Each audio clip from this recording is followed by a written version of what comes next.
Welcome back, everyone, to Drop Frames. There at the beginning, I usually count down just like anyone else. I decided to start counting up and just see what happened. I got to 6 and then realized it's not going to work. Just there's no. Yeah.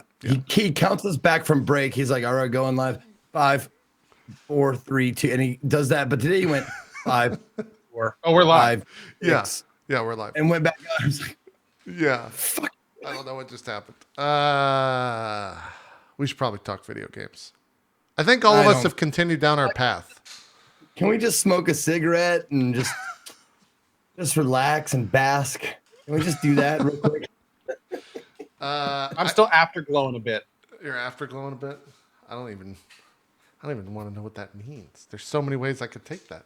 I think video game wise, we've all just continued out on our path. Like I've played more Assassin's Creed, Co's played more Pathfinder, and Zeke's down the Fist of the North Star hole a little bit more. So we're just gonna talk more about those games, most likely. Co, how many hours you got in Pathfinder now? Where are you at? Jesus, like 70. I'm not even halfway through the game. Yeah, I was about to ask. Do you have any sense of an end there? Nope. I'm at the end of. I'm in Act 3 right now. There are apparently 7 main acts and an epilogue, and apparently the game can continue after that. It's just no one can get there because it's so buggy. But yeah, you guys hear that? Yeah, someone's mowing my lawn right outside my door. I'm sorry. Yeah, my bad. That's totally my bad. But yeah, no, the Pathfinder hole is real, man. But I mean, what's crazy is, oh God, I wish this game wasn't as good as it is. Like it's if it didn't have the. I'm just gonna say this right now. Explain that. Pathfinder didn't have the bugs, it would most likely far and away be my game of the year. Okay. Like not even close to anything else I've played so far. Really? It's that good. But unfortunately, it's so buggy, I don't even know if I can put it on my top 10. Like it's driving me crazy. I haven't been in a situation like this in decades where just a game is so good that I want to play it through. Like I know my save game could break at any point. I know my 70-hour run could be ruined by bugs. Like all these huge red flags that would normally turn me away from a game. Like I'm just having so much fun in this one that I just keep playing it. It's crazy. It speaks very highly to also the Pathfinder lore, which is incredibly deep. I had heard of Pathfinder before Kingmaker. I have learned since that Pathfinder is an incredible rule set. Like the pen and paper Pathfinder thing, it hits all my buttons. So it's been an awesome ride. I'm playing the second the show is over. I'm playing for another hour, doing a drinking stream of it. It's been great. I don't know what else to say. It's been great. You mentioned playing the Pathfinder game, like. Do you think it preps people for being able to play the Pathfinder game? Like, do you understand enough about the system to just be like, I could probably jump in, and as long as someone is guiding me through it? Well, I have to say that it's a modified 3E. Some people call it 3.75. Yeah. So I felt a little bit at home, even though I mostly did advanced from like the most comfortable stuff I'm with, like Baldur's and all the old school things, and I did a little bit of Neverwinter Nights too. But I never really kind of like min-maxed, so it was never a huge deal. But I got to say that I was very surprised at how deep it is, especially as you get into higher levels and you start talking about feat synergies and teamworks and like all these things that are just like, you really have to have like, you have to be thinking a few steps ahead when you do this. And like some classes have just like one sub ability that will completely change the way how you spec them, and then you factor the multi-classing and stuff. It's a lot. And as somebody who's not super versed at this stuff, but thankfully have a lot of people in my chat that are much better at this than I am, some who have been playing Pathfinder for years, the pen and paper version, that's been incredibly helpful. So yeah, it's a very deep rule set. And especially now, like my character's level 11, and I'm starting to think about things like multi-class synergies and, how many feats am I going to stack? And I have to think, well, I want this feat, but I need these three feats before it. And but I need to make sure that I get this stat adjustment before I get this feat, not before this one. Like it's oh man, it's a lot. But I love this stuff. I mean, it's one of the reasons I'm playing it is because of this. Yeah. So it's been fun. It's been really, really fun. And I'm still learning it. I've had 70 hours into it. I feel like I've barely scratched the surface of this rule set. I'm still very much a student in this game, even though I'm 70 hours in. Yeah, it makes sense. Everyone that I haven't played Pathfinder myself, but as someone who runs role playing games for a living, or at least produces them, I've always been told that the rule set is like very mechanical, so much so that it wouldn't necessarily translate to like the act of streaming a role play or streaming a tabletop role playing game. But for them to make it work in a game seems kind of like a pretty cool thing that they did. Well, what's even crazier is just the sheer amount of things. Like the character creator, you can sit there in the character creator for hours just looking at subclasses of each class and going down the different lines. And I mean, like I spent 2 hours doing my first character, an hour and a half doing my second, and I had an idea what I was going to do for my second one. But I can tell you this, man, this rule set lives in a computer game. This is it's I think one of the reasons I love this game is because it really caters to giving you quick access to all the information. You can easily follow and get to where you want to go. There's a huge amount of rules, but they're all kind of right there. It's kind of like, imagine if you were doing like an actual P&P game, but you had every single volume of what you need to know on search at your fingertips. Like that's kind of what it's like playing this. And then you factor in chat and all the people that really know what they're doing, and that just makes it even better. But it's really cool because the game does a pretty good job at kind of laying out it kind of opens up the mechanics a little bit so you can kind of see under the hood kind of what's being adjusted. And it's also super easy to see like what stacks and what feats work together. You mouse over a stat and it shows you all the bonuses that are being applied, so you can like real easily see if things stack or not and what's working and what's not working. And it's good. It's good. So it's also kind of nice because you can also immediately test ideas you have. So if you're like, hey, I wonder if this will work when I level this guy up, like you can do that real quick, look at your character and very quickly see like, okay, that's going to work. Or you know what? No, I need to load my save and do that again. And that's really nice too. Is there a way to respec characters for like gold or something like that? Or not in game. And that's actually a point of contention right now in the team because there's a lot of diehard Pathfinder fans that are like, we've been doing this for years and even we don't know that we want these final choices. Like you can't expect new people to do this. Yeah. There are some ways you can edit. There's a couple key places you can edit in files that will force your character, no matter what state it's in, back to level 0. So then you can kind of re-level them back up. A lot of people use that actually to get around the stat stacking bug that was over the weekend that they have since fixed, thankfully. But in terms of in-game stuff, not only is there no respec, but it's kind of like permanent. Like even in some cases, like you click on something that's like selection made, you're done. Oh, So it can be a little daunting at times, especially considering the depth of the rule set. Yeah. Dan was saying yesterday that the most recent patch seemed to fix most, if not all things. Are you finding that to be true, or are there still bugs? Patently. Yeah, absolutely. What the last patch did was it fixed all the things they had broken in the patch before it. That's what. Okay. And maybe that's what Dan. That might have been what he meant. I'm guessing that's what he meant. He's actually a little further than me, and he's had a lot more bugs than I have. So I'm pretty sure that's what he meant. But basically, what happened is they released this patch called 1.06, and in it they fixed this little weird issue where if you'd put something in storage and take it out, it would lose all of its stats. You'd put a ring of protection on a character that you just brought out of your storage, and it just wouldn't work. Jesus. And they did like this quick fix. And what their quick fix did was made it so every time the game saves or loads, all the gear on your character is permanently applied to your character. So if you went between like 5 load screens with a shield that adds 2 DR, your character would have permanent 10 DR by the 5th load screen, even if you took the shield off the game. It was a mess. And what's even funnier, they had the bug for like hours in some cases. So you had people with like 150 AC and like 99 DR. It was just a total mess. So then they, that was bad. And what was even worse is when they fixed it, they straight up said like, we don't know if we're going to be able to fix saves. like we're sorry, we don't know if we're going to be able to fix saves. However, the devs, which is not a big dev team, came in on the weekend, worked their ass off on the weekend, and by Monday morning we had a patch that not only fixed the bug, but after just a few minutes of loading a save, it would basically retotal all of your character. So impressively, they caused a huge bug and then fixed a huge bug in like a 2-day period. It was to the devs' credit, was pretty good. But to kind of answer your original question, no, there are still tons of bugs in the game. There are still major game-breaking issues that are preventing people from beating it. I still don't know a person that's beaten the game. I'm not kidding when I say that. I haven't talked to a single person who's been able to beat the game yet. Jeez. They've all been stopped by one bug or another. And unfortunately, the biggest issue with the game is that it's looking more and more like they relatively did pretty good QAing for like the first 20 to 30 hours of the game. But basically after Act 2, it kind of like cumulatively starts falling apart.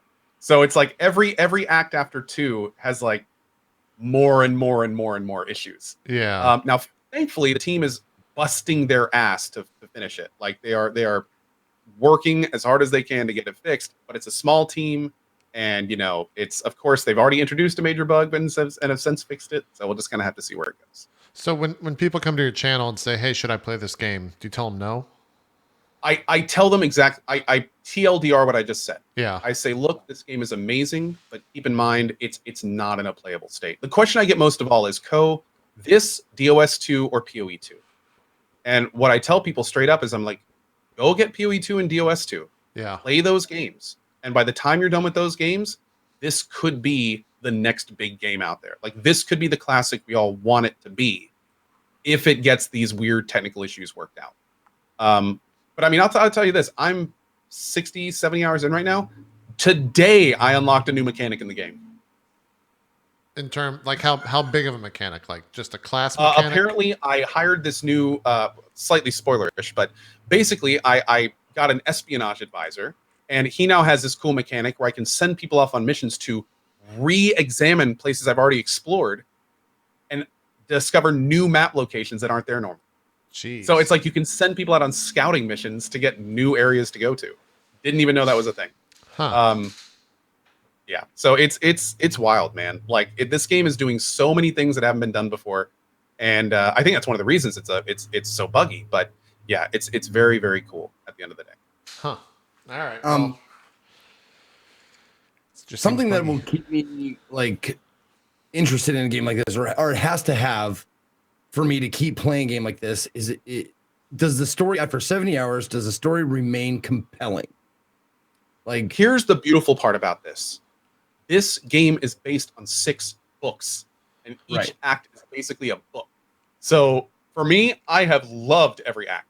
I've loved it. In fact, my last act was my favorite one so far, and I've been told that this act is even cooler. So like it's very lore packed, and it's not just like trash lore to keep stuff moving. Like it's decent, cool lore, and there's also like some great characters that we're just getting to their voice acting, and it's like it's good. Like that's one of the things keeping me going, is the fact that I keep getting to awesome parts in the game. And I think a lot of that is based that it's based on literature. It's based on apparently good literature. I haven't read it, but I've heard the people that read it have said it's great. Yeah. So yeah. Huh. What act am I on? I'm on Act 3. 3 of 6. 3 of, I think, 6, but then I've heard that the devs like added in their own story, like an epilogue / conclusion. I'm not really sure how it works. God. Okay. It's fucking huge. Zeke, any more comments or questions about Pathfinder Kingmaker? I feel like we're going to be talking about this for at least another couple. I was going to say, so. yeah, like.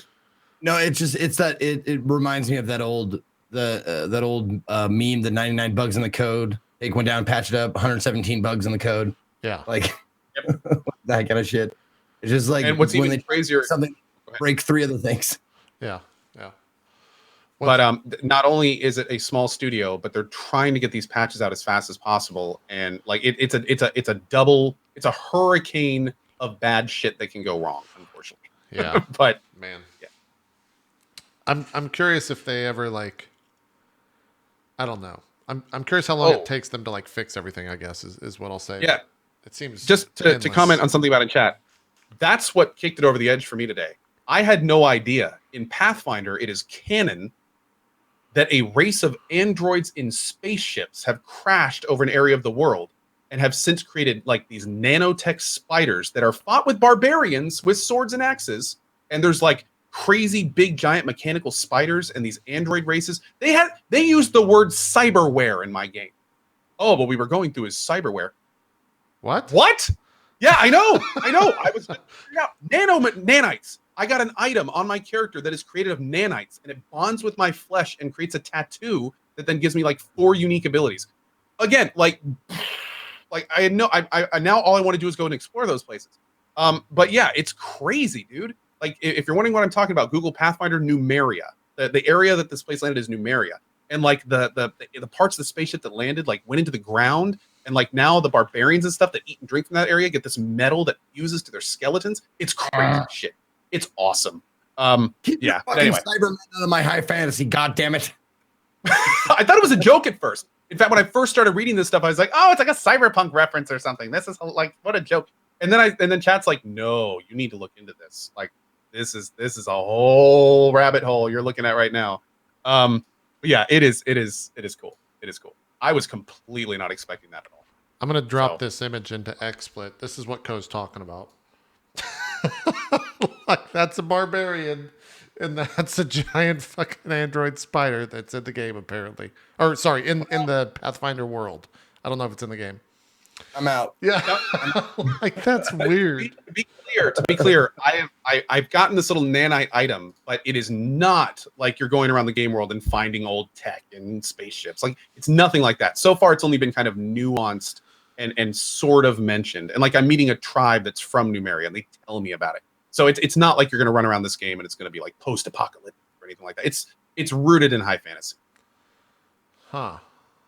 That's a weird. Okay. Yeah. I didn't realize that was in Pathfinder. I knew they had Starfinder, which is like another. It's like their space tabletop RPG game by Paizo or whatever. But didn't realize there was some sort of.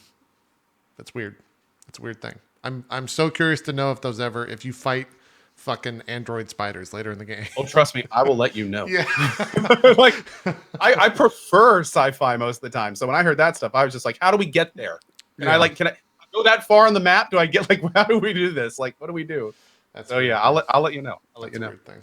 All right. Well, like I said, I'm sure we'll be talking about this if Ko's only 70 hours in and not even halfway through. It'll show up on future drop frames for sure. Zeke, Fist in the North Star, still feeling it? Still good? Not much to report back? A lot to report back? Where are you at with it?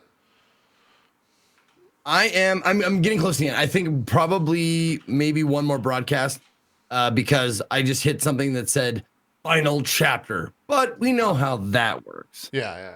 You know how that works in video games. So final chapter doesn't necessarily mean like I don't have hours and hours to go. But Fist of the North Star is fantastic. It has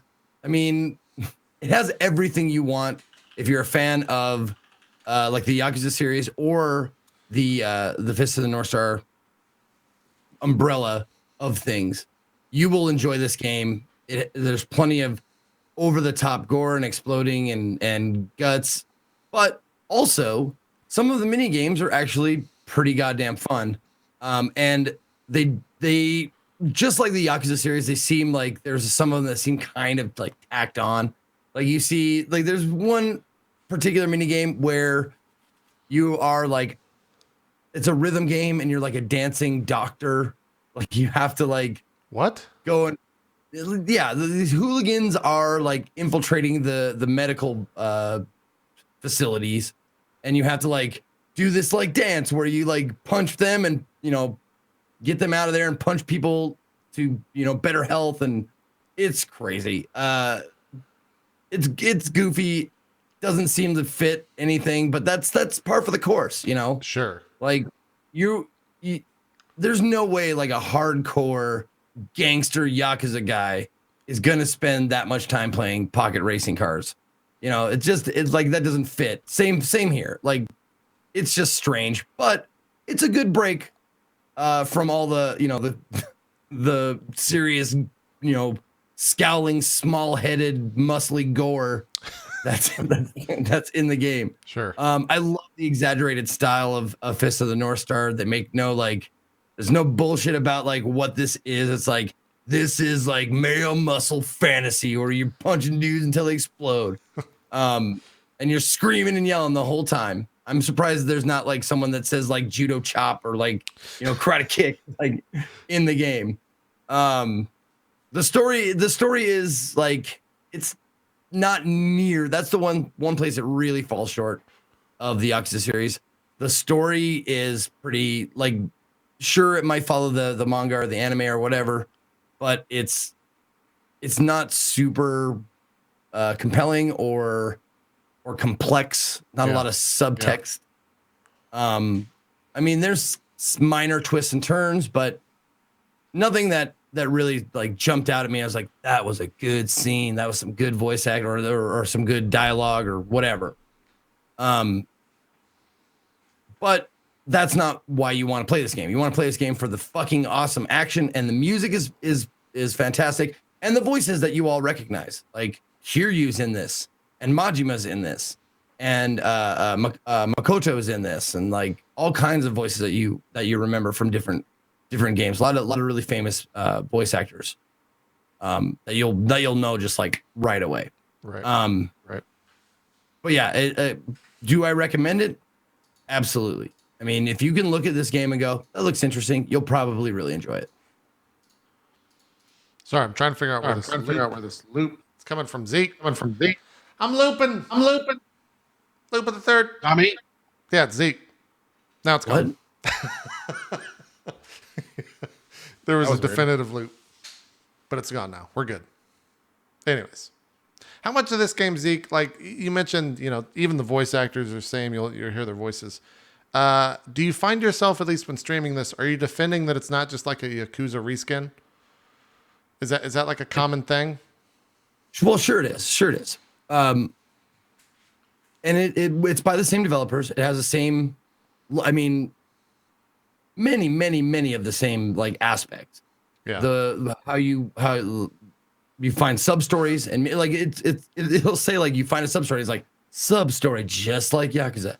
This particular like skill system is very similar to one of the Yakuza games. The fighting is very similar. There's heat moves. There's they call it different shit. It's burst mode in this game. It was heat mode in the other game. They were called essences in Yakuza, and in this they're called like techniques or whatever the fuck. I don't know. I use the Yakuza lingo because that's what I got used to after playing 7 games. But yeah, I mean the major difference is art style, totally different, and sure the over the topness is much more so in this game than it is in the Yakuza games. It's good guys are good, bad guys are bad, crazy guys are crazy. Nothing like no big surprises.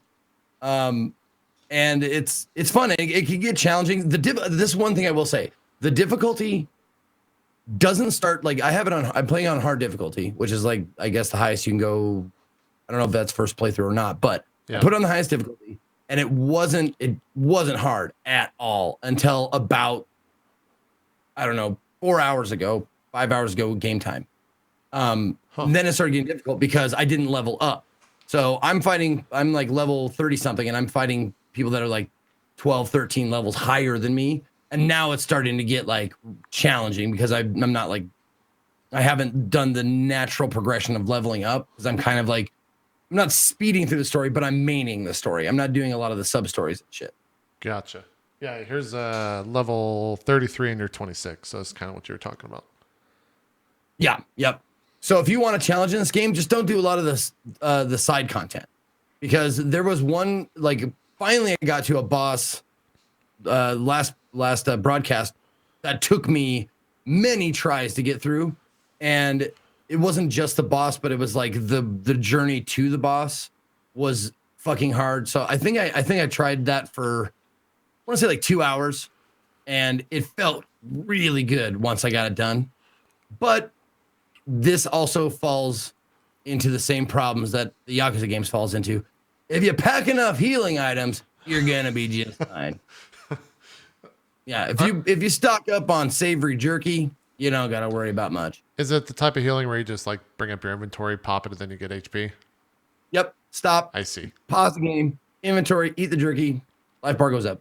Okay. All right. Cool. Yep. You said you're almost done with it. You just hit the quote final chapter, so you think a couple more hours. I'm thinking like at least 6. Okay. How many hours is that total? I want to say like 30-ish. All right. Something like that. Not bad. And this is a $60 game, right? there was a lot of hours I was playing poker. Sure. At least probably I would say 5 hours of intermittent poker play. You I didn't do mean, like this right here, this game. what are you talking about? The large chunk of your VOD that is like, oh yeah, there's poker. It's still there. Yeah, It's still yeah. there. Yeah. Cool. No, I mean this is the only game that I've ever come across that has Omaha, which is a form of Texas Hold'em that I really like. Cool. So when I have a chance, I'll just ask the chat. Like, it's been like a while since I've gambled. When it's only been like half an hour, it's like it's been a while. Maybe I should check if the bad guy's in the casino again. He's got to show up there sometime. What do you get? Like, do you get tokens that you can spend stuff on, or do you get in-game currency? Like, what is the? No, in every single like Yakuza game, in this game, Yeah. and in Japan, it works very. There's weird gambling laws or rules or whatever where you can't actually win money. So what you do is you give them money. They give you like chips, basically, and then you take your chips, you give them to the cash or the prize. You exchange it for prizes. It's like Chuck E. Cheese. You exchange them for prizes. They give you the prizes, and then if you want, you can take those prizes out and sell them. They don't know. They don't care. All right. Noted. Cool. Well, just seems like more Fist in the North Star. You seem to be pretty favorable about it, though. Pretty into it. Oh yeah. Yeah. No, it's fucking fun. It's just straight up fun. Makes sense. It makes sense. Let's jump over and talk some Assassin's Creed Odyssey. But I want I gave my spiel about it. I haven't really changed my thoughts on it, so I'm interested to see what you thought about ACO, especially like the beginning of ACO is a little more of the same for the most part. It takes a little while for it to, I think, go into a cool story narrative. So where are you at with it? How are you enjoying it?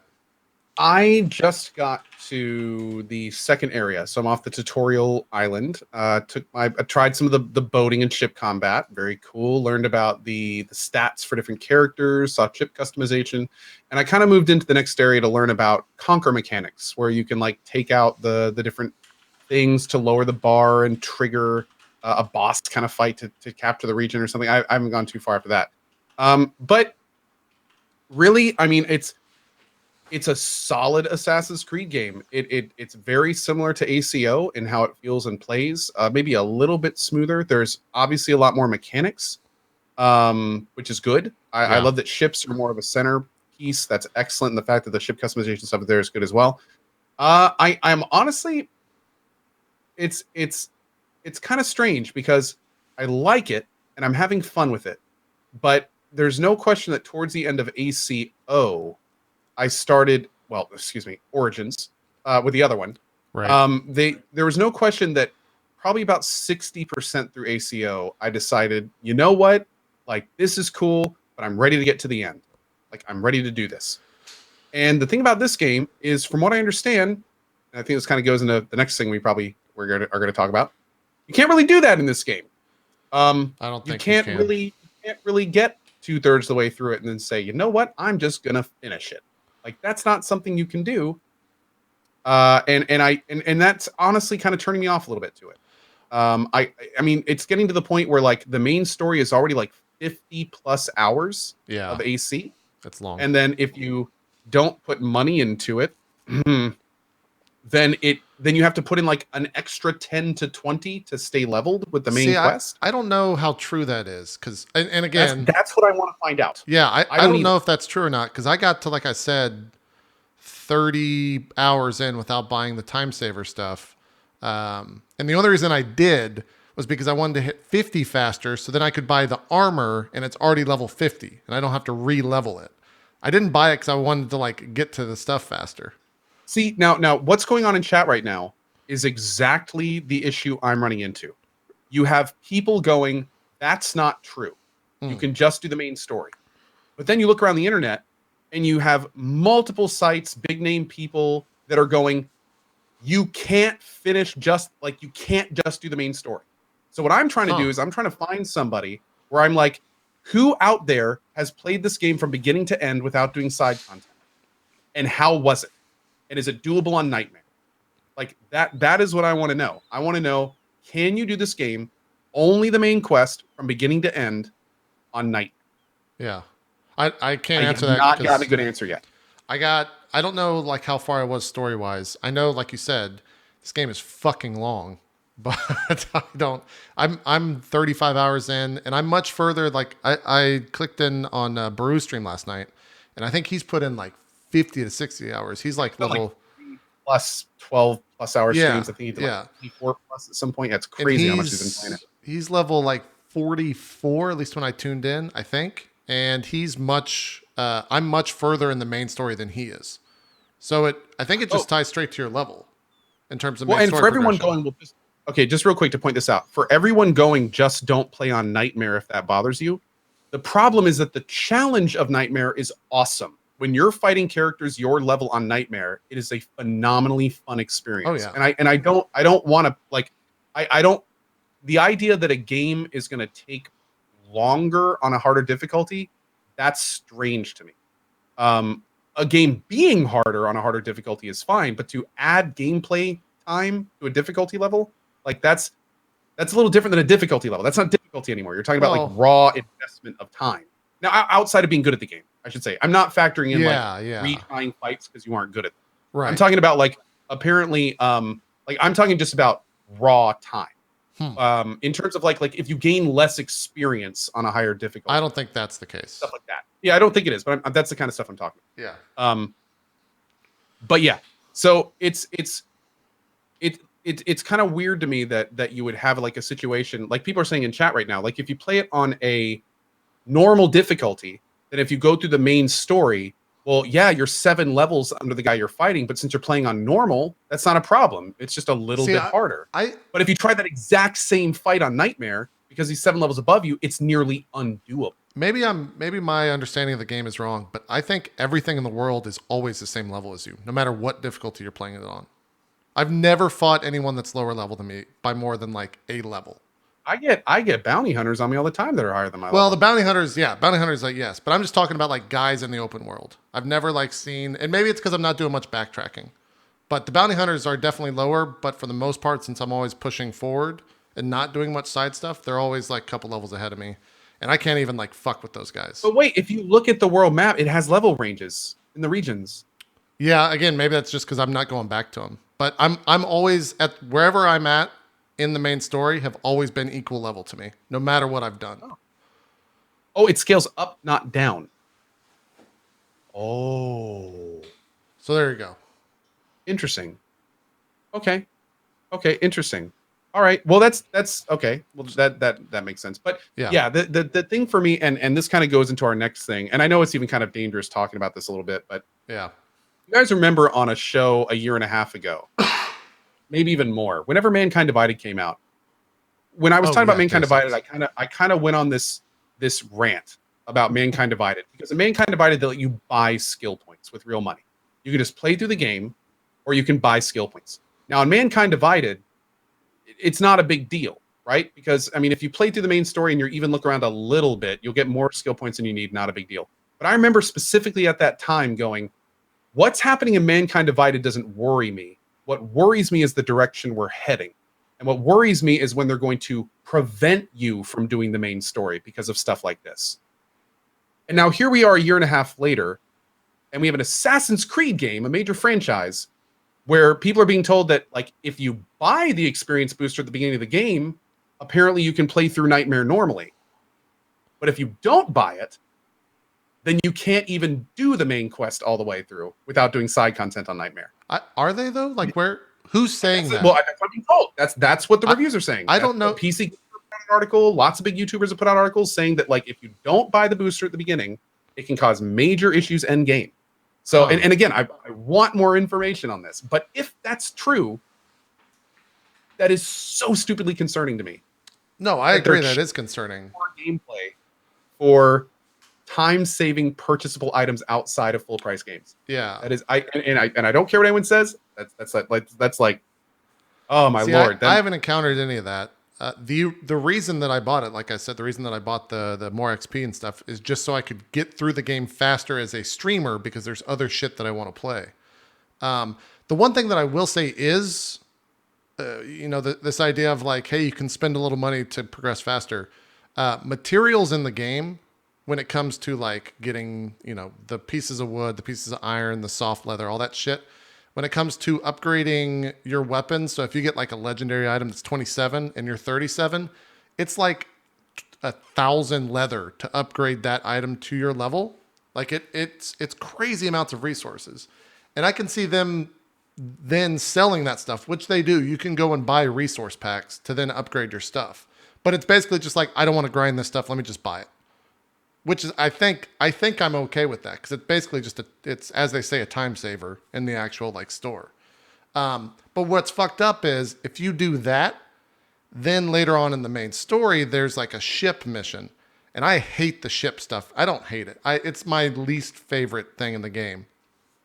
You get to that point, and you don't have any resources because you've been upgrading your gear. So then it's like, well, now I do have to go farm, or now this is going to be exceptionally harder, or now I do need to buy this stuff. And I think most people will probably either put the game down or just go farm the stuff, or try to push through, or even turn the difficulty down. Like there's multiple avenues around that. One of them being, hey, I'll just put some money in the game. That being said, though, I don't have any issues with the money in this game because you don't need to. I'll just put some more money in the game. Sure, yeah. Because you buy it for $60. Because that's like kind of like if Warframe-ish, but you don't like have to pay like right out the gate on Warframe. Whereas this one, it's a full price game, right? Am I like way off base? No, you're absolutely right. Here's the thing. Assassin's Creed Odyssey is a fully priced game with a free to play model. That's the issue. They're completely double dipping. They're 100% double dipping. They are making you pay money for the purpose of being able to later pay more money. Like it's I don't know, man. I don't know. I have a hard time. I don't know how. It's the type of thing where it's like I'm going to say something and it's going to lose people from the show and from my own thing. But that is fickle. It's a fickle beast. Yeah. I truly do not care about the way that how Ubisoft is managing microtransactions in this game. Like I truly don't think they're doing anything wrong, because at the end of the day, they're just trying to make more money. Right? Like I don't see anything wrong with that, because it's not needed for anything that they're doing. And video game companies have been trying to make more money for the entire existence, all the way back to arcade games where you'd have a cheap death just so they get more quarters in the machine. Right? Like I don't have an issue with that. And I think that's where me and Co will always be on both sides. And I'm talking about your face in the chat, but like whatever. I'm reading. Chat is losing their minds right now. Oh yeah, this is the outrage right now. We can't be clearer that there is a major deficit of information in what we're talking about. Sure. So before you guys are going, oh, they're spreading all this misinformation, I've said like 3 times we're trying to find somebody that can confirm the stuff for it. I'm telling you where we've read it. Like we can't be clearer that we don't have all the info here. So we're just going off what we've seen, and we're conjecturing on information that we're guessing being the keyword. Yeah. So I mean, like, just keep that in mind, please. I can pretty positively say that you don't need to buy anything to play the game on the hardest difficulty and complete it. Like I could say that without question. You can just go and farm it. Well, yeah, yes. Yeah, well, the exact thing I was talking about is, can you beat the game on Nightmare from beginning to end without doing any side content? That's the question I'm wondering. Can you just go from main mission to main mission to main mission to main mission from beginning to end? That's so far I have, but I don't know. Like I'm 37 now, and I haven't ran into any missions that are like, hey, you have to be 38 to accept this. I haven't seen that anywhere in the game. Okay. Now, JP, just to be 100% clear, you did buy an XP booster, right? Right, yeah, at 33 or 32. Okay. But even before that, I never saw anything. I was always like, it was always right at the same level as me for main quest. It was always like 32. Or whatever level I was. So that begs the question. Why did you buy the booster? Because I wanted to be able to move through the game faster, because it's a fucking long game. But if you were just doing main quest to main quest to main quest, how could you go faster than the way you were going anyway? Because it gives you more XP for each quest you do, and it gets me to 50 faster. Because I wanted to buy other. Here's the reason. Because I wanted to get armor. When you buy the armor in the game through the store, it makes the armor your level. And so if you buy the armor at like 34, then once I'm 50, it's going to take a fuckload of resources to upgrade that stuff. So that's basically why. Not I misspoke when I wanted to get to I'm the sorry. game faster. I think there was a little. We're Yeah. good. Yeah. But yeah, I don't know if I know Shroud's completed the game. He's 50 and all that stuff. I don't know if he bought the XP booster. So he'd probably be like a person that we could ask on that. I think Baru, I don't know if he's bought it either. But we might ping them. Yeah, on well, the Twitter. thing is though, like I think Baru's doing a bunch of side stuff. So which would like I'm very now. Whenever I've asked this question, I think 2 or 3 times so far, and interestingly enough, chat has erupted in no. So I wonder if that is public knowledge. You know what I'm going to do? I'm going to go ahead and get some more information before I keep talking about this. It's probably a smart call. Yeah. I'm gonna wait until we got to get the questions answered before we can Don't worry about that. I never stop. We can just spew nonsense out. It's cool too. Chat loves that, by the way. When we just assume shit and then use that as fact and base everything we say off it. Chat just loves that. Don't you love that, chat? You love that, don't you? I love. You love when we do that too. Microtransactions aside, everything you played, did you enjoy? Like, I feel like 15 hours in, you unlock, I think I said this last week, and I actually know what it is now. You unlock like an entire menu in like the list of things. And I think once you get that, it's finally like, quote, the real game of Assassin's Creed. So I hope you at least get to that point before you either put it down or. I think I've gotten there, but what I'll say is and I've been trying to be adamant about this during my playthrough. It's a great Assassin's Creed game. Yeah. Like it does everything Origins did right. It adds a lot to it. It changes a few little things that need to be changed. Ship combat is more of a forefront. Like in terms of an Assassin's Creed game, if you like Assassin's Creed, I think you'll really like this one, especially if you liked Origins. Yeah. If Origins was something you enjoyed, I would be hard pressed to say that you would not enjoy this game. So in terms of that, like it's a real solid game. It's just a real solid Assassin's Creed game. Yeah.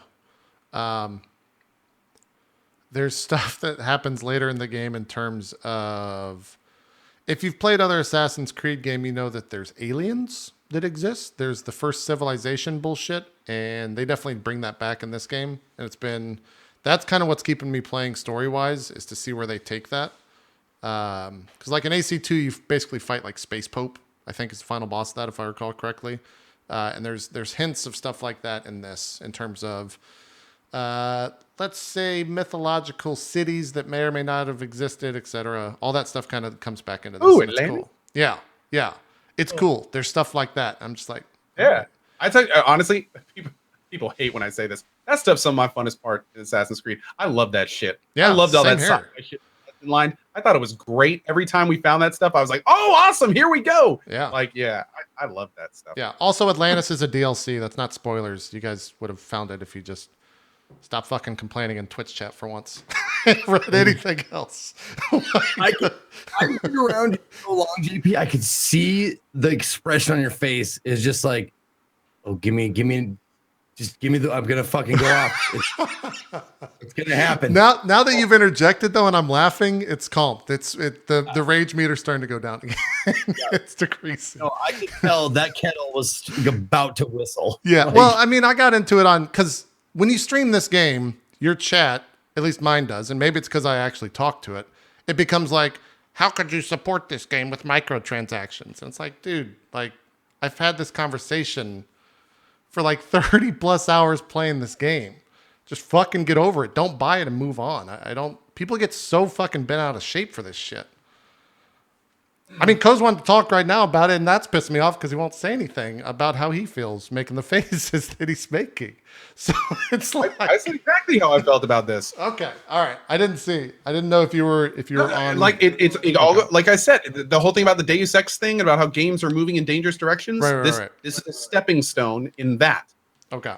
So like I truly feel like basically with stuff like what Assassin's Creed Odyssey is that's Ubisoft testing the waters. They're seeing how far can we go with this to make money. And the thing is the more people that buy it, the more people that do it, JP, the more we're going to see this kind of stuff in the games. So, and eventually it's going to get to the point where it's like games are just episodic. You pay $60 for the first act. If you like it, you pay an extra $5 for the next. And then if you want to see the ending, it's another $10. Like And you know what? People probably buy it for I Assassin's don't- Creed 24 or whatever. You it really is. think we'll get there? And you know one day? why? You know what the best part is? When you flip over the box, it's going to have a quote. It's going to be like, "This is a great idea, streamer itmeJP." And it's going to be right there on the back of the box for Assassin's Creed 25. I truly And don't think we'd I'm ever go that 100% way. behind this. Yep. That just seems No, like such a weird, cynical way to look at it.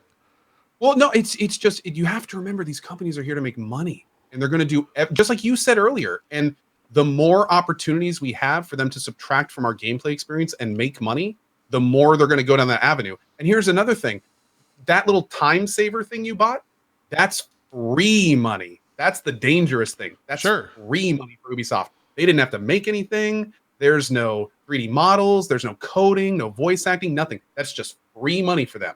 So the more money that makes, the more things like that we're going to see in their games. And you know, and they're going to see how far they can go in the next one. And they're going to keep going further. They're going to toe that line as much as they can. I don't know if we'll see what you said though. That just seems like so outlandish to me. You think this would be out? Think about this 10 years ago.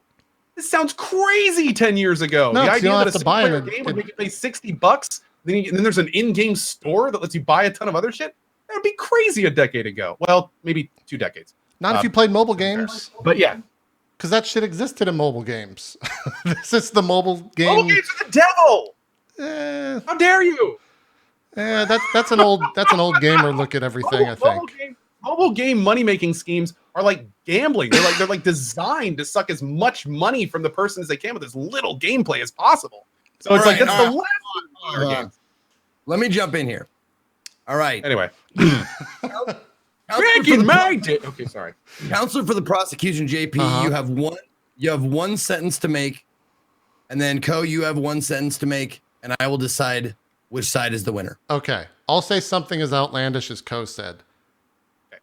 Every single day you wake up and advertising is in your face and trying to get you to spend money in some way. Why is it such a weird thing that exists in gaming after the $60 purchase? Fair point. Now, I understand the perspective of our judge, and I'm interested in winning this argument. So my argument is breasts, boobs, butts. Oh. Shit, he won. I can't. And shit. I can't. Well, Zeke, roll, please. There was a lot of good points made on both sides. But I think I'm going to have to go with JP in a surprise. Uh-oh. I've got to go with JP because you don't mix the farts with the butts. They're separate. A butt is great, a fart is great, but a butt fart together, I can't go with it. JP, you're the winner. All right, we won. Decision for the prosecution. I'm not gonna lie, I misstepped. That that's valid. Pushed it too far. I'm gonna accept this rule because I understand the judge's reasoning. It's sound logic. It really is. It really is. It's sound. Impenetrable logic is what it is. Yeah. Yeah. Wow, we actually had to go sub mode. We haven't done that in like 100 episodes of this show. Oh, did we? Oh shit, right, dude! I didn't do that. It was my mods. Yeah, I know that was a rookie mistake. The butts and the farts and that was a rookie mistake. I can only. I gotta work on my lawyering. Yeah, yeah. You tried to play the judge. Yeah, and it didn't work out. Oh, I just thought the judge had my back. Is all. But see, I paid the judge, and that's why. Well, I mean, look, I'm living in now, not yesteryear. All right. We both took steps in the right direction. JP paid me. Co said boobs. It was a coin flip up until you combine the two things, and then it was just it was an easy decision. Oh God. Okay, so but to go a little bit seriously with it, and for the record, yeah, I think it's obvious to chat. We're kind of having fun with this conversation. I don't think either of us cares really this much at all. But it is, I will say, an interesting direction to see that money is becoming more of a factor, and that it is influencing the actual gameplay of games. Similar to like the skill allocation back in the day, and now we're seeing it kind of directly influence like the rate at which we progress in our games is now influenced by money. it's going to be interesting to see what other factors of our games become money influenceable as we move forward. And I think that's something that serious gamers should keep an eye on. Yeah. That's the only kind of like actual real point. My ultimate feeling on it is, as long as there's a choice to do one or the other, to not spend money and you still get the same experience, that's all I care about. Because I think like they gave you a choice here and it's still the same experience. Okay. To be a bit more specific, Adam says money has always influenced gameplay. I should be saying like direct gameplay, like the actual experience you have inside a product you've already bought. So you've paid $60 for a game, you can then spend extra money to then alter your experience inside of that $60 game. Sorry. Yeah. Okay. Sorry, Zeke, I didn't mean to interrupt you. That's okay. No. It's like, what am I, JP here? No, what I will say is, I think it is, I don't know what proper adjective to use. Rude, or I don't think it's fair. I don't know if fair is the right word. Disingenuous, maybe? But I think it's shitty that if you buy a full price game being like $60, when in the game it makes you feel like you need to pay more. That's like my stance on it. It's like, if I feel like if I played this game and I was like, fuck, this sucks, they're making me feel like I have to give them more money. I don't like that. Is it because the very essence of it existing makes it feel like you should give them more money? Well, they purposely set the game pieces so like difficult that it's like, well, sure, I have a solution for this. I mean, if you don't want to do that, it's kind of like a have not situation. Greasy. It's a little greasy, I think. I think it's all up for interpretation, though. Like, if I play this game, I may go through and say, "Oh, I didn't feel like I had to, like, it didn't make me feel like this is the way you do it. You pay extra and blah blah." Right. I mean, it's just up to your opinion. Like, oh, I have to grind here, rather than, oh, in order to get past this, paying is the easiest, best, and quickest solution. And yeah, I can see that. I think when it does become a problem is when like that there is clear defines of like you must pay to progress, and I don't think we'll ever get to that point. I also do what? What was that, Co? Yeah, I heard Zeke. What were you saying, Co? All I said is I hope not. I hope you're right. I hope we never get to that point and they just continually kind of skirt along the outsides like they do in this one. Yeah. I think that's fine. I think if I'll be blunt. If I was actually convinced that this is where they were going to stop it, it wouldn't be that big of a deal. The thing that concerns me the most is when they realize it works and what's the next step? And then what's the next step after that? Sure. And then if that works, what's the next step after that? I'm thinking 5, 10, 20 years down the road. That's what I'm concerned about. I don't care about an XP boost in an Assassin's Creed game. Right. It's not a big deal. But it's where they're going to go with this. And especially when you're a company like Ubisoft and you're making literally millions of dollars off that kind of thing. At what point is someone just going to stand up there and go, guys, we're going to make more money if we gate content our games? And then someone goes, well, we got this little franchise we're thinking about doing that with. And then all of a sudden, like, that game is released and that makes a lot of money. And then it's like, oh, shit. Yeah. You know, it's a lot of conjecture and may never happen. But, you know, it's a very fast evolving world of game development. And especially with how much money it's making, a lot of people are taking notice. A lot of people that don't play games are taking notice. And they're going, how can we make this more lucrative for us? Yeah. And you know, that's all. It's interesting to talk about. It's not really time to raise red flags yet, but it's definitely an interesting topic to talk about. Yeah, I think it might be a little naive of me too to think that they won't go down that path, because like you said, the people that run the actual people the executives that make these decisions that necessarily don't have like a pulse on the gaming community or don't care about the pulse of the gaming community. I could see them going down that path for sure. Well, and even crazier to think about, and this actually leads into something we may talk about later in the show, is you have the game developers that really care about making or trying their best to make quality games, companies like Obsidian, and then you have companies come along that really have shown time and time again that they're more focused on making money, like Microsoft, and then they buy those companies. Right. And it's kind of like, well, what happens now? You know, like is it going to get to the point where every time a good game comes out by an indie, it's just a competition to see which big name can snatch them up first and kind of put their umbrella over their passion?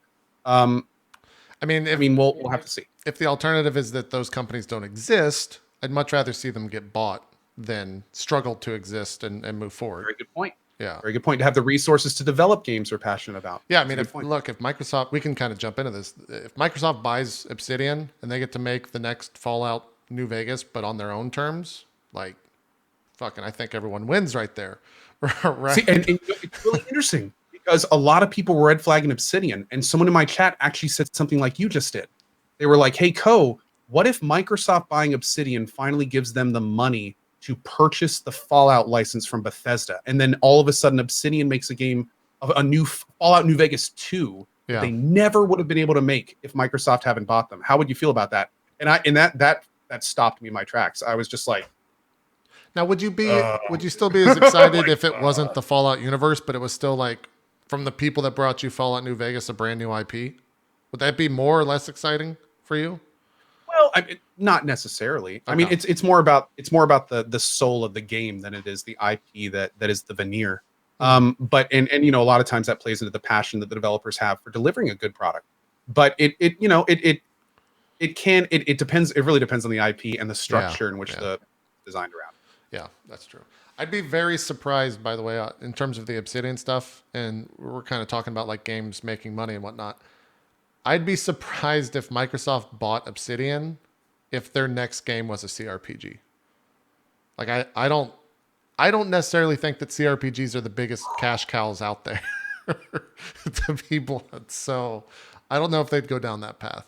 It would probably be something. But then again, I don't know. That leads us to our next biggest fear, JP. What if they pull an EA BioWare situation where they suck up a company that is really good at doing this one thing, and then they tell them do something completely different? Yeah. Yeah. It's like that's something. I mean, the same thing with Rare Studios, right? Like, Rare got acquired, and we haven't really seen that much except, I guess, Sea of Thieves and whatever you want to call that. It's the first time I've actually seen that. EA equals erasing art. Oh God, I've never seen that before. Brutal memes. That's pretty brutal, but yeah. Zeke, we've kind of dominated. Do you want to jump in and put your thoughts out there on any of this stuff? No, I think I said what I want to say. Like, I think an analogy is like, maybe this is a convoluted analogy, but I kind of stealing it from Adam in the chat. Like, a baker sells you like a burnt loaf of bread and says, "Oh, don't worry about it. All you got to do is painstaking, like, pick off the burnt parts. Like, that's the grind. Or I've got a tool that I can sell you that will take off all the burnt. What do you want to do?" Yeah. Like, I see what you're saying. I don't know. Like, sure, I can spend the time to do it. That's fine. Hey, I'll take the cheap bread. You betcha. By the way, that ability you just used in Assassin's Creed is one of my favorite. But I think the little warpy thing? I think they ripped that exactly from Shadow of Mordor. Like, it's through and through. Like, oh, okay, it's pretty great. Have played Shadow of Mordor. Like, pretty great. Yeah.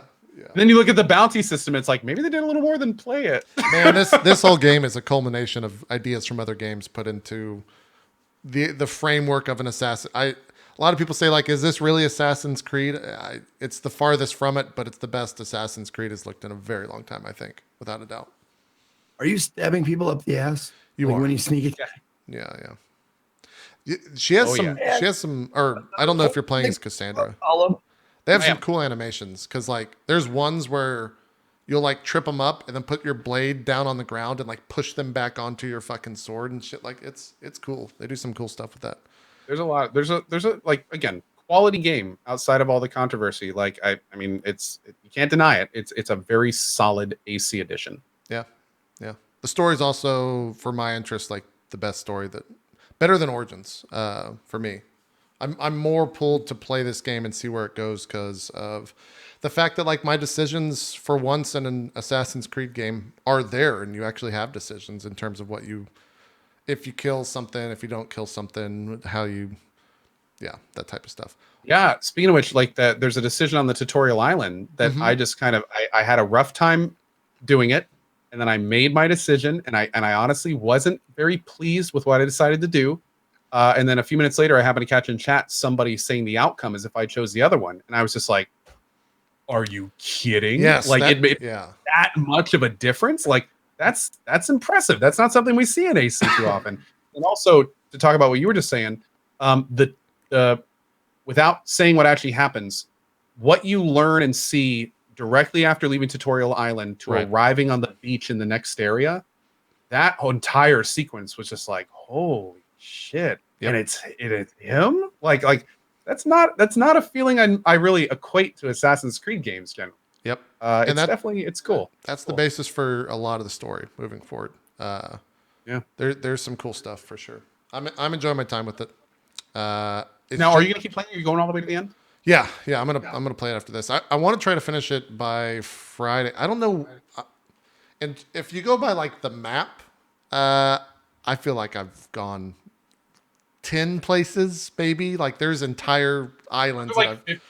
Yeah, there's a billion fucking places. But if you go by, like, if I bring up you play right now, when you go over the game, let's see, it says that I'm 59% of total progression with 34 hours in it. So maybe I can finish it by Friday when Call of Duty comes out, so I can play the VR. But we'll see. I might have to do like half days or something. I know Shroud put like a fuck ton of hours into it, and he did a lot of the optional stuff as well. Because there's like there's stuff, there's in-game stuff just like there was in Origins, as it pertains to like the mythical shit. So yeah, I'm enjoying my time with it. But at the end of the day, if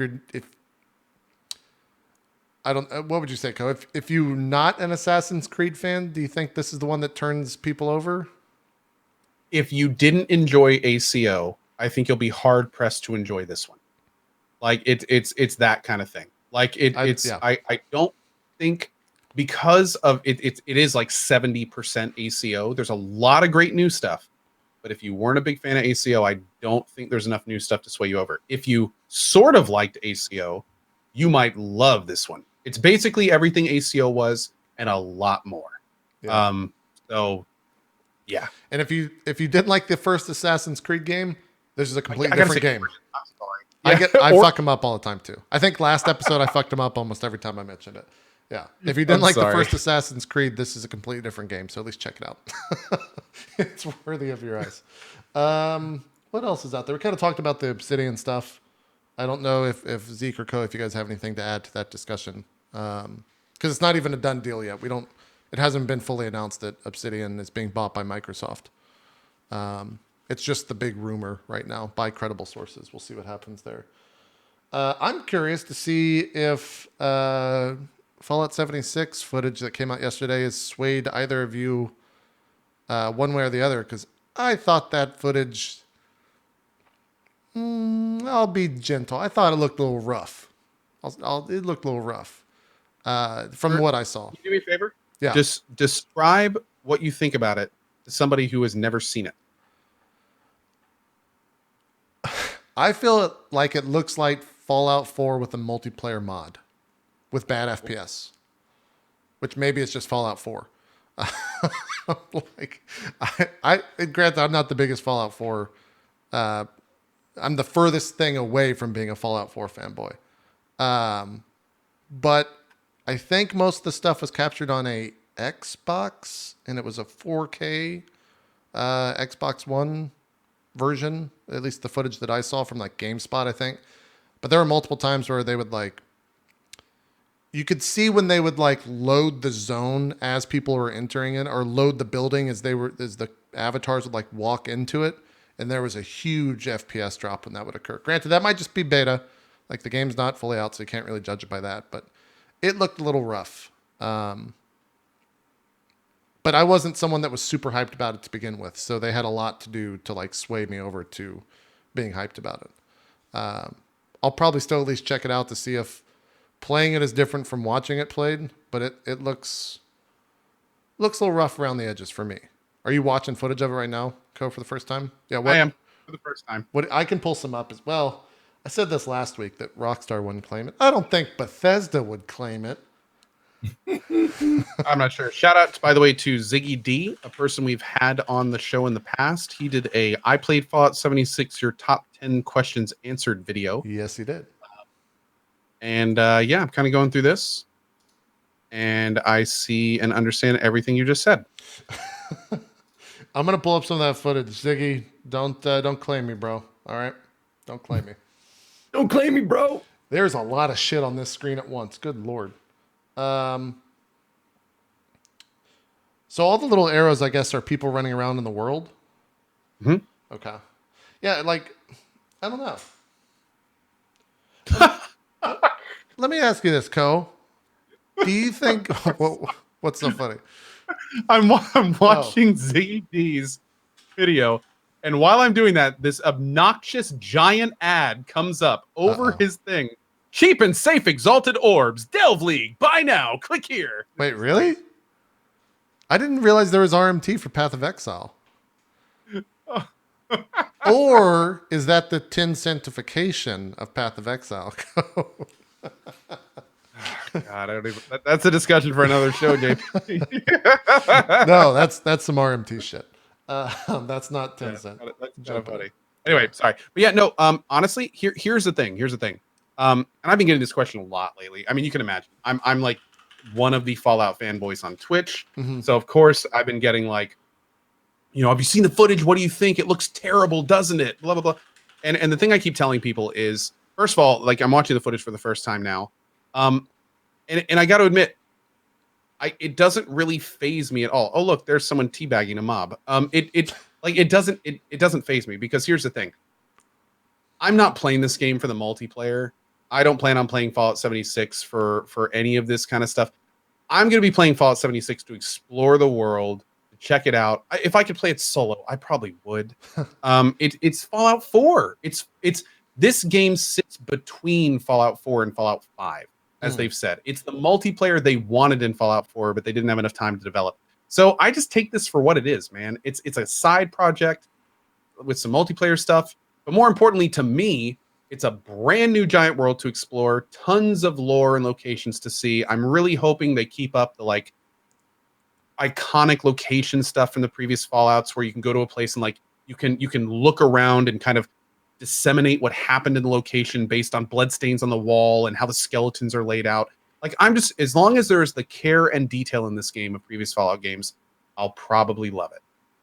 Because that's what I'm playing it for. That's why I'm playing it. It's just to hold me off until the next single player Fallout game. So am I oh my God, are those giant ticks? I have a tick. Those are giant ticks, yeah. Oh no.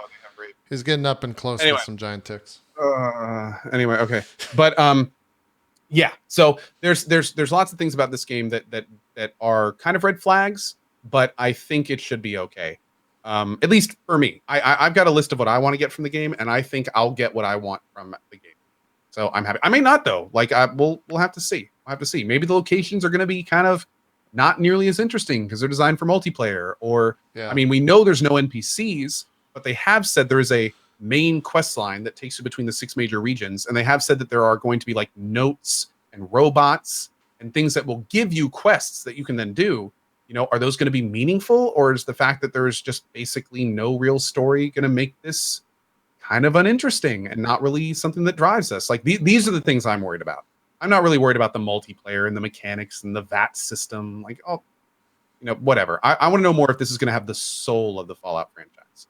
And I don't know yet. Unfortunately, I don't know yet. So yeah, we'll I doubt the people that played it even know that, because their time limit, they were limited in their time that they could play it. So I don't know how much you could actually get except from just seeing this gameplay stuff. The one thing that does kind of keep me interested is I've heard from multiple people that have watched these videos is they are planning a kind of endless playstyle mechanic to the game, which is interesting because there's never been a Fallout like that. The idea that when you get to the end of the game, there's like more to do, like the nukes and stuff open up raid zones and Right. or end game zones, and you get like some of the best gear in those areas. But then it's like, there's more stuff to do after that, apparently. Because like once you get the good gear, you can then use that against other challenges. And it's kind of like, how far are they going to take that? Is this going to be the kind of thing where I'm going to have like daily and weekly missions? You know, like I'm very curious to see how much of the endless gameplay stuff they're really going to bring into Fallout, if any at all. Like maybe just the raid zones are for fun, and you do them to get the best armor, and then you just show that off to your friends, and that's it. We'll see. We'll see. A lot of big questions, kind of like game direction questions that weren't answered yet. So we'll see. Yeah, I didn't even consider it, but maybe this is like Bethesda's answer to Destiny. Yes, I that's don't what know we why said that's- when it was first announced. Did we during the say E3 that? shows. Maybe, yeah. Yeah. Maybe I'm recircling my thoughts on that. But yeah, no, that's what I'm wondering. I'm wondering if they want this to be the small group online multiplayer experience that gives you reasons or incentive to revisit it regularly, and kind of maybe they're even going to have like content packs and expansions, and maybe they'll add like, okay, well, I need to stop saying this. This is all conjecture. But the point is, like, maybe it's going to be interesting to see how far they take it. That's the short of what I'm saying. Yeah. Huh. Well, we'll see. Someone in chat said that there's a stress test this weekend. Do you know? Is Yes. that okay? Is that streamable and everything? It is, what I understand, it is just bodies on a server. Like Okay. it's I don't even know. Like it's apparently I certainly wasn't pinged on it, so I don't know who was, but it's apparently they just want to like get as many bodies as they can in a small area, and to see if the servers are going to be able to handle the stuff coming up at the November 23rd is when the Xbox one drops, and then 30th is PS4 and PC. Okay. So, okay. Gotcha. Zeke, does this do anything for you? I think me and you were like minds in this, that we're just not that into it. No, Fallout for me, the ones that I loved, like Fallout New Vegas, and to a lesser degree Fallout 3, it was because of the story and the side content and the NPCs and all that kind of stuff. Like multiplayer Fallout, like when we kind of figured out what it was, it had it had nothing for me as far as the Fallout series goes. Like this is a very like, I like falling into the world of Fallout. Jesus Christ. Nice. Like Put that on the back of a box. You went there, chat. Jesus, I can't stop it.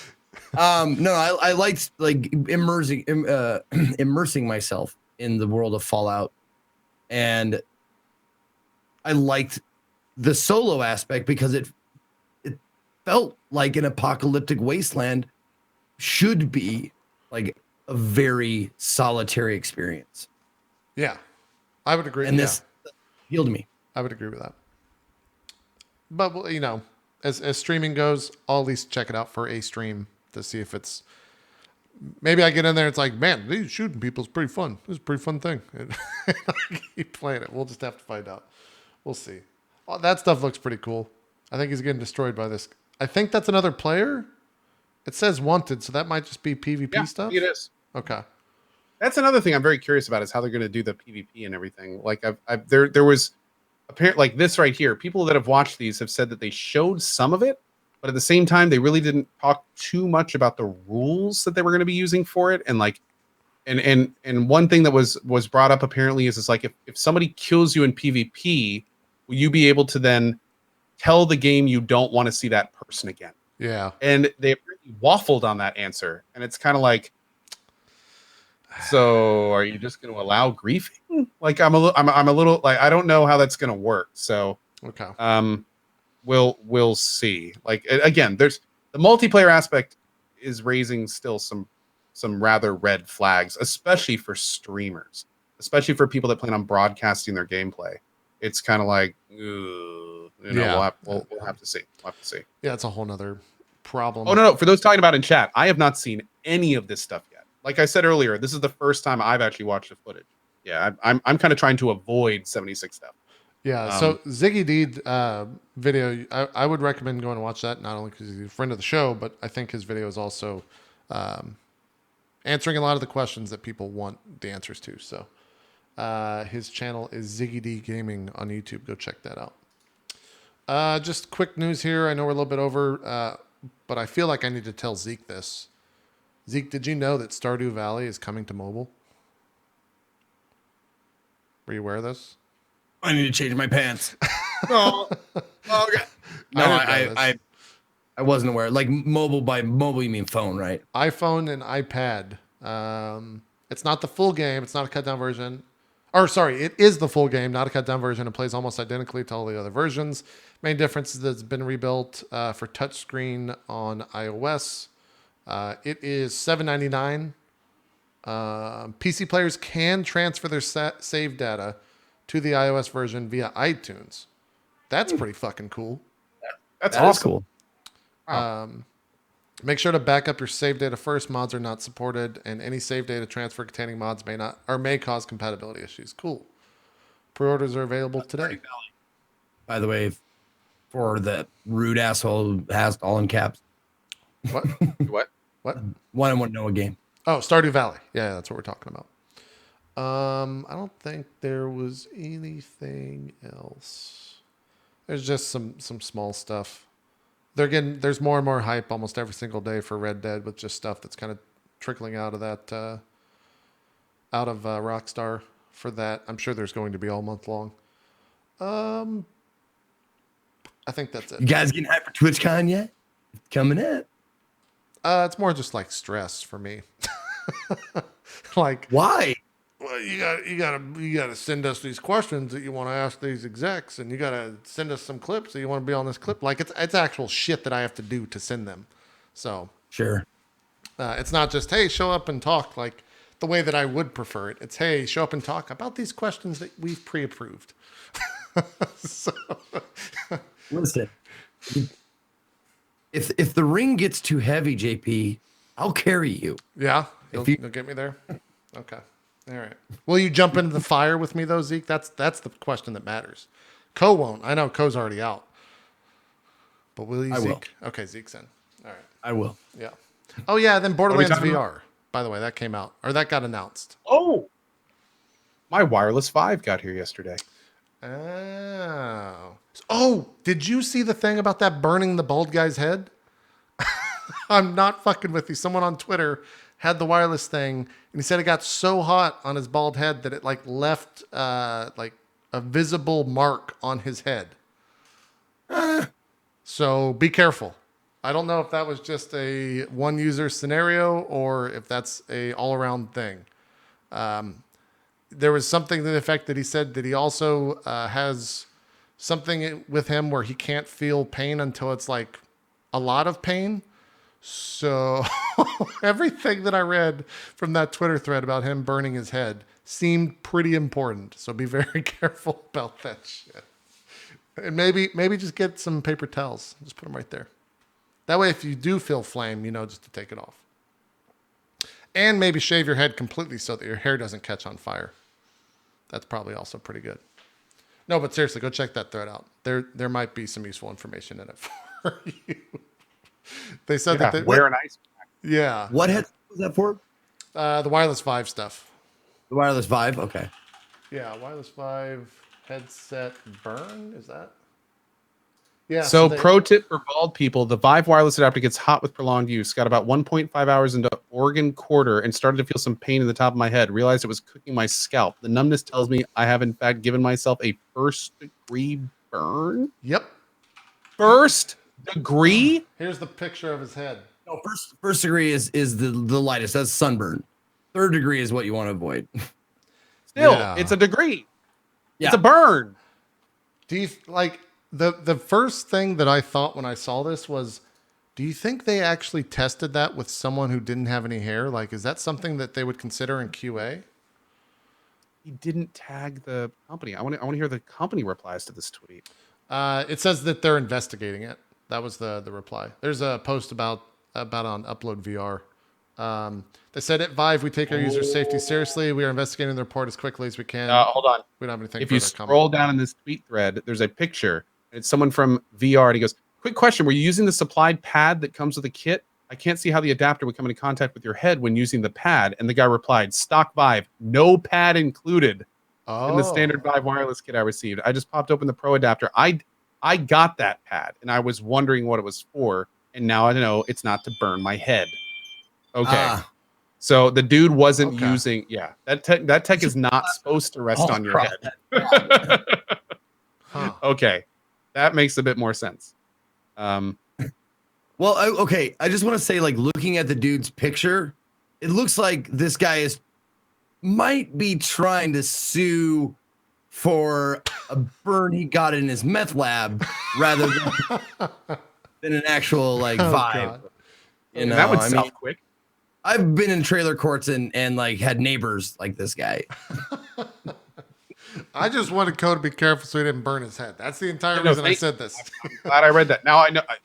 If I was Yeah. thinking of not using that pad, that put that to bed quick. Yeah, use the fucking pad just in case. Use the pad. Where was this?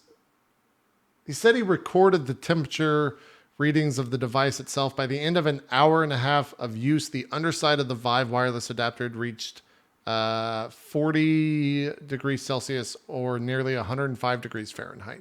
It's pretty hot for something that's sitting directly on your scalp, unmoving for over an hour. Yeah, so be careful with that. Would love for you to report back. Are you going to use it coming up soon? Is that something? If I have time is the biggest factor because it's going to require like an hour plus of setup.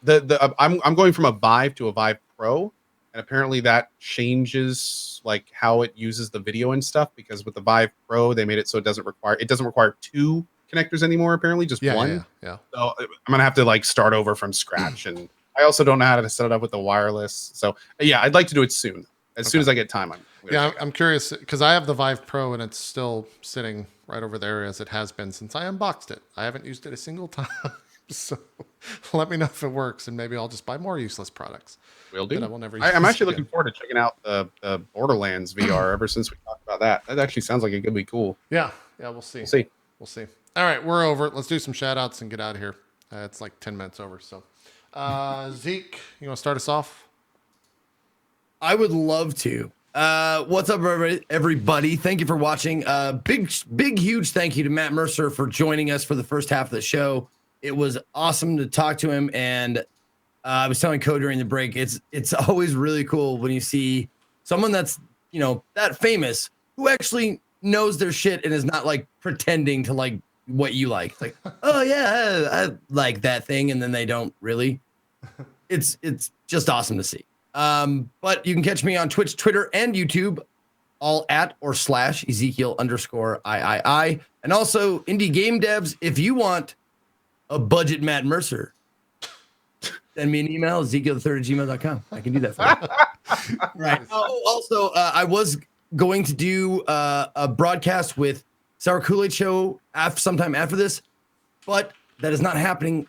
We're going to read the Iron Face thing, and I was so excited, but his Big Sky comedy competition schedule just came to him today, and he's fucking booked. So maybe I'll cast later, but I'm not sure. I'm going to figure out some shit. Okay. Cool. That's it. Sounds good. Go do some shout outs. Will do. Well, thanks to Zeke and JP as always, and I don't know if I'll ever see this, but a huge thank you to Matt Mercer. I couldn't have said it better than what Zeke just said. It's so cool to have someone in the industry that's not only really good at what they do, but also basically like one of us. That's absolutely awesome. Fighting the good fight. Anyway, my name is Ko. You can find me streaming every single day at 8 a.m. EDT. We're currently addicted to Pathfinder Kingmaker, making our way through that. And I will be streaming directly after this show. I'm going to be opening up some beers, and we're going to be trying to do like a little power 51 minutes of show before I have to go at 5. So as always, thank you guys for being here. Hope to see you next week for more, and have an awesome rest of your day. Awesome stuff. So next week will be the last show before TwitchCon because I have to depart on the 24th to go out there because I'm going out a day early. So one more show till TwitchCon, and then I think our show is on Sunday at TwitchCon. Let me just Google this real quick. God damn it. Is this it? Yeah, Saturday at 11 a.m. So, well, I'm sure we'll have that hosted on all 3 of our channels and stuff like that. But it will most likely be streamed on like twitch.tv/twitch or twitch.tv/TwitchCon. We'll get it out there when we know more. But we will be there. And we'll be talking to someone from Twitch about whatever the fuck we want, as long as it's pre-approved. So I'm submitting questions. Honesty. Yeah, I'm submitting questions and going to try to get down to the nitty gritty on a bunch of stuff. So we'll see how that goes. I just want to go out there and just like, well, I got all these questions, but I'm not asking any of them. Well, it was, I had random side story, then we'll end the show. I had DJ Weed and Sir Scoots out here, and they were like, so what are you going to talk about this is in a non-official capacity, I should state. What are you going to talk about at TwitchCon? It's like, well, I was thinking I'd ask the executive, like, when are they going to actually support something after they push it out there live? And they're like, don't ask that. You got to butter them up a little bit. Like, that's way too rough. That's way too coarse. So hoping to ask hard-hitting questions, but not as rough, not as coarse. We'll see how it goes. We're out of here. We'll be back next week. I'm going to try to reach out to Rami to see if he wants to come on and talk microtransactions from like a dev side. I think that'd be a cool perspective to have. So we'll see if he's interested and let you guys know. Just real quick, Monday, we announced the vampire one shot. Yeah, 22nd. Going to be doing my character creation here on this channel on Monday at 8 p.m. Pacific. No, it won't, because that's for patrons. But the following Monday, it will be streamed. Oh, fuck, I didn't know that. Well, hey, sorry. Damn It's it. fine. It's fine. We're out of here. See you next time. We're out.